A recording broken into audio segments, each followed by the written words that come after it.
Negative thinking is destroying your life, quietly, slowly, every single day. It's not just in your head. It's in your actions, your confidence, your relationships, and your future. Every time you tell yourself, I can't, your brain listens. Every time you imagine failure before you even begin, your body hesitates. Every time you replay something painful from the past, you give that moment power it doesn't deserve. Negative thinking doesn't just make you sad. It makes you weak. It makes you stop trying.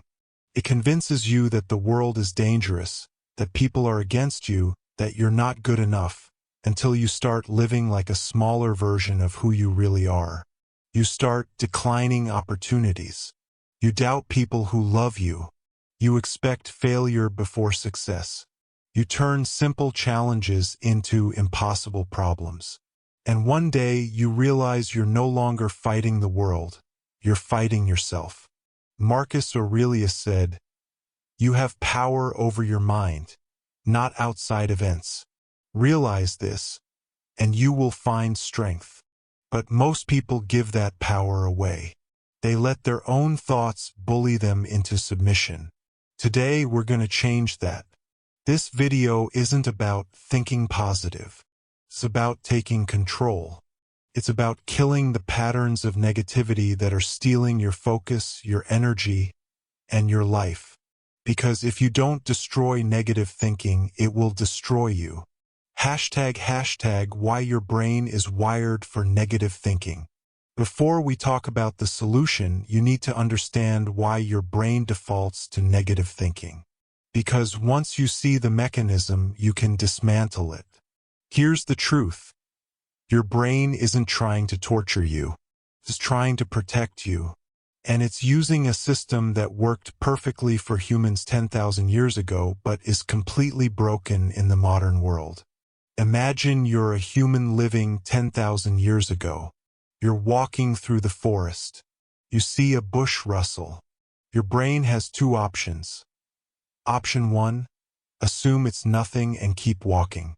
Option 2, assume it's a predator and run. Which option keeps you alive? Option 2, every time. Because if you assume it's nothing and you're wrong, you're dead. But if you assume it's a predator and you're wrong, you just wasted some energy running.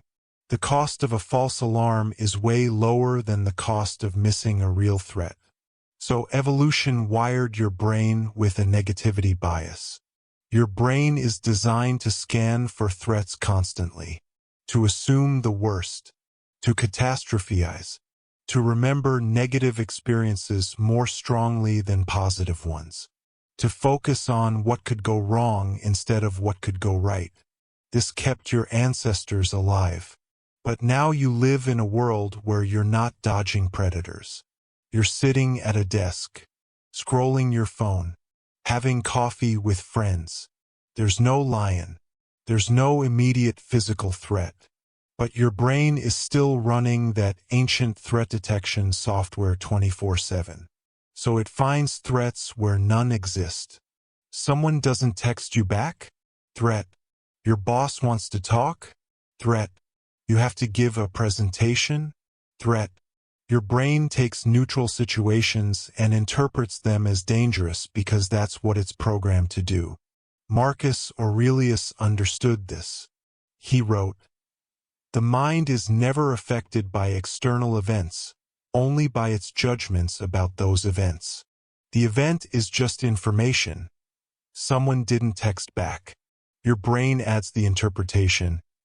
They're mad at me. They hate me. I did something wrong. I'm going to lose this friendship." Here's the key insight. You're not reacting to reality. You're reacting to your brain's interpretation of reality. And your brain's interpretation is heavily biased toward the negative. Think about yesterday. How many things went fine? How many neutral or positive moments happened? Probably hundreds. But your brain filtered most of them out. What did it focus on? That one awkward comment you made. That one person who seemed annoyed. that one thing that didn't go perfectly. This is called the negativity bias, and psychological research has proven it exists. Negative experiences are processed by the brain more thoroughly than positive ones. You need about 5 positive experiences to counterbalance one negative experience. Your brain gives negative information 5 times more weight than positive information. The Stoics didn't have brain scans, but they observed this pattern in themselves and others. Seneca wrote, "We suffer more often in imagination than in reality." He was describing exactly this, your brain creating suffering by imagining threats that don't exist. Here's what makes this even worse. Negative thinking becomes a habit. Neural pathways in your brain strengthen with repeated use. Every time you have a negative thought and don't challenge it, you're reinforcing that neural pathway, making it stronger, making it more automatic. It's like walking through a forest.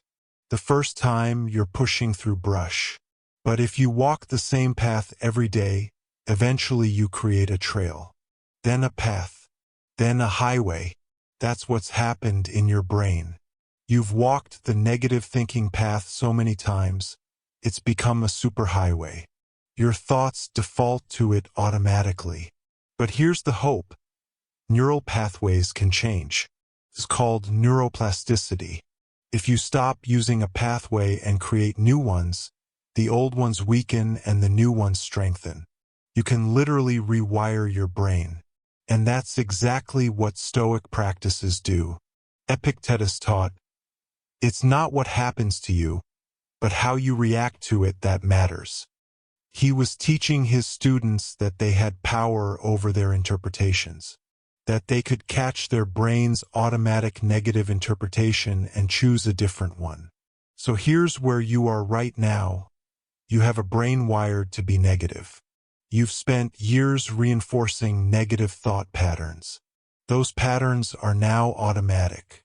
Your brain defaults to catastrophizing, to assuming the worst, to finding threats everywhere. But you're not stuck with this, because the same mechanism that created these patterns, repetition, can create new patterns. You just need the right technique. And that's exactly what the Stoics developed. ##the Stoic system. The 3-step method. The Stoics developed a 3-step system for ending negative thinking. This isn't modern self-help.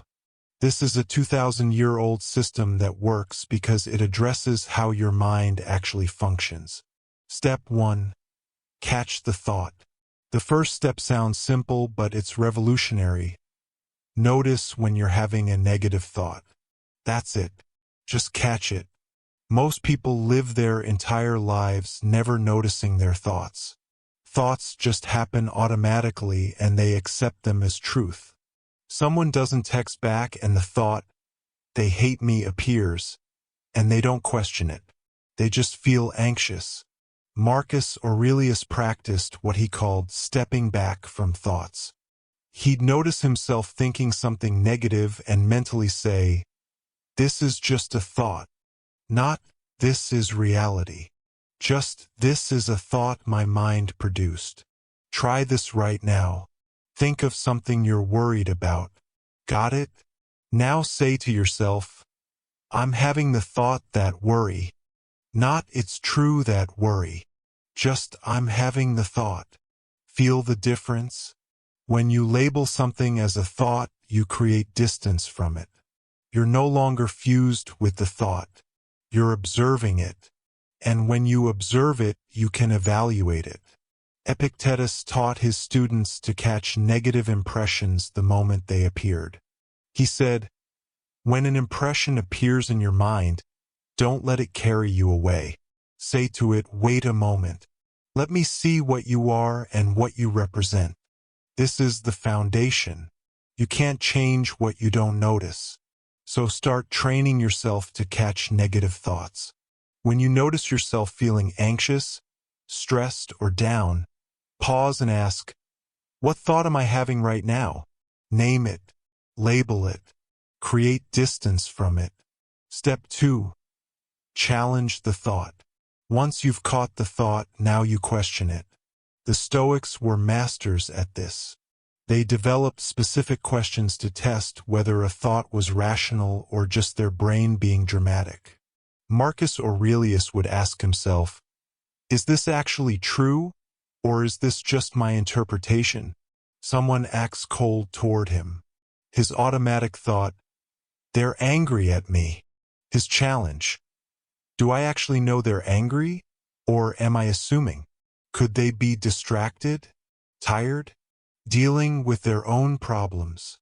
Here are the Stoic questions to ask every negative thought. Is this thought based on facts or assumptions? Most negative thoughts are assumptions. They didn't text back is a fact. They're mad at me is an assumption. Learn to separate these. What evidence do I have that this is true? Your brain makes claims. Demand evidence.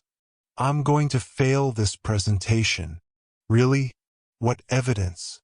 Have you failed every presentation before? Or is your brain catastrophizing? What's the worst that could realistically happen?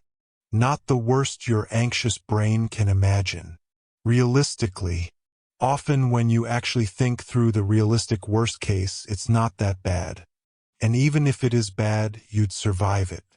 Am I confusing a possibility with a probability? Just because something could happen doesn't mean it's likely.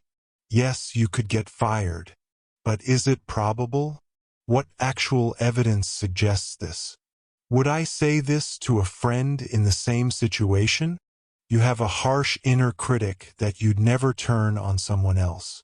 If your friend was in your situation, would you tell them, you're going to fail? Everyone hates you? You're not good enough? No. So why do you tell yourself that? Seneca practiced this daily. He wrote, the mind that is anxious about future events is miserable. He'd catch himself worrying about the future and challenge it.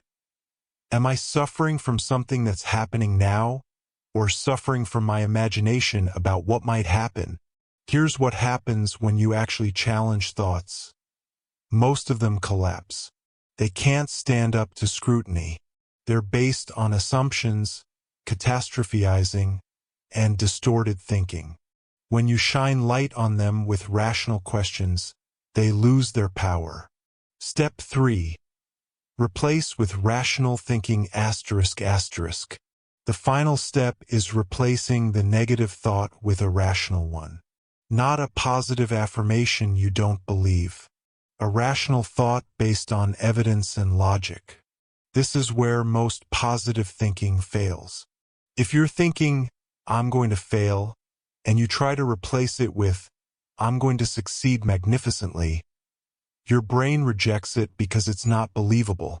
But if you replace I'm going to fail with I'm prepared, and even if it doesn't go perfectly, I'll learn from it and try again, your brain can accept that. It's rational. It's based on reality. The Stoics called this reframing, not lying to yourself, just seeing the situation from a more rational perspective. Marcus Aurelius practiced this constantly. When something bad happened, he'd ask, what virtue can this situation call forth in me? Stuck in traffic? Not a disaster. An opportunity to practice patience. Someone insulted him? Not a catastrophe. A chance to practice not needing external approval. Here are Stoic reframes for common negative thoughts. Negative asterisk. I'm going to fail. Rational asterisk. I'm prepared and I'll do my best. The outcome isn't entirely in my control. Negative asterisk. They're judging me. Rational asterisk. I don't actually know what they're thinking, and their opinion doesn't define my worth.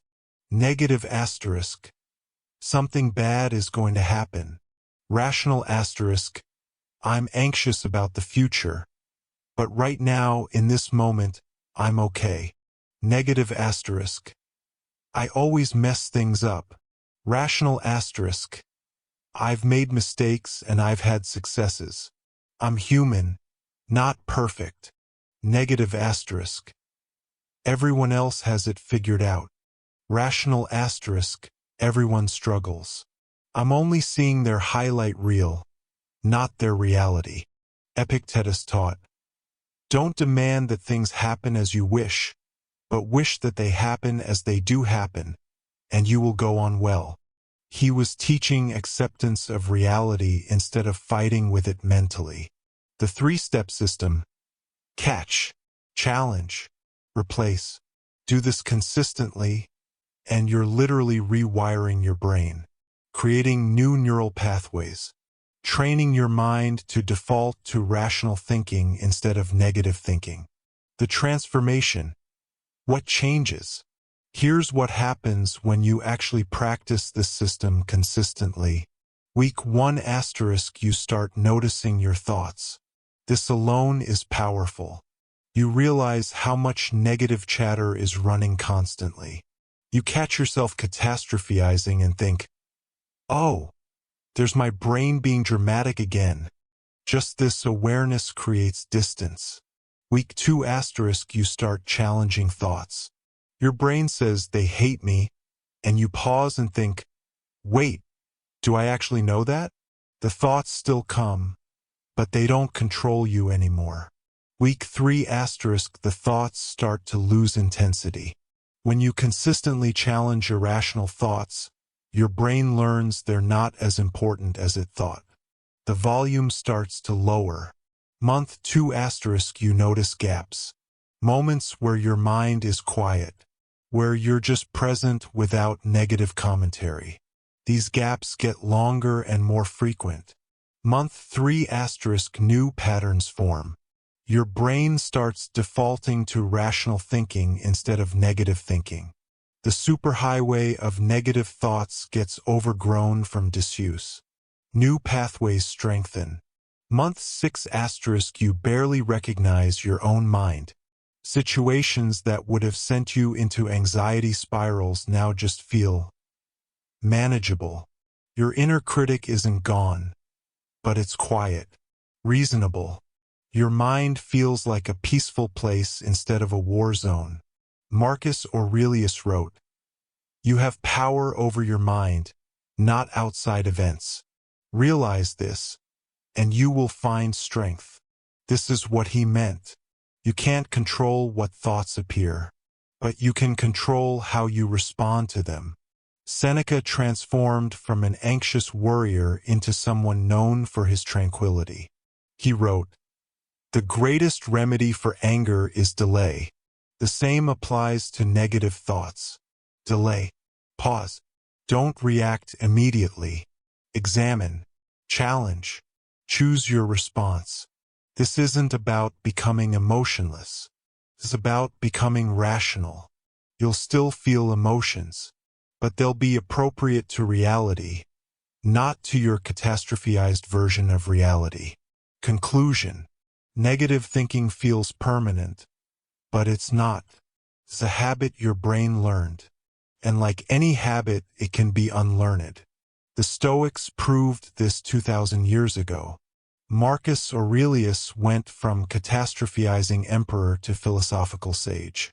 Epictetus went from enslaved worrier to teacher of tranquility. Seneca transformed his anxious mind into a peaceful one. They didn't have therapy. They didn't have medication. They had a system: catch, challenge, replace. And that system still works today because human brains haven't changed. Start today. Not next week. Today. Catch one negative thought. Challenge it with rational questions. Replace it with something more accurate. Do this once.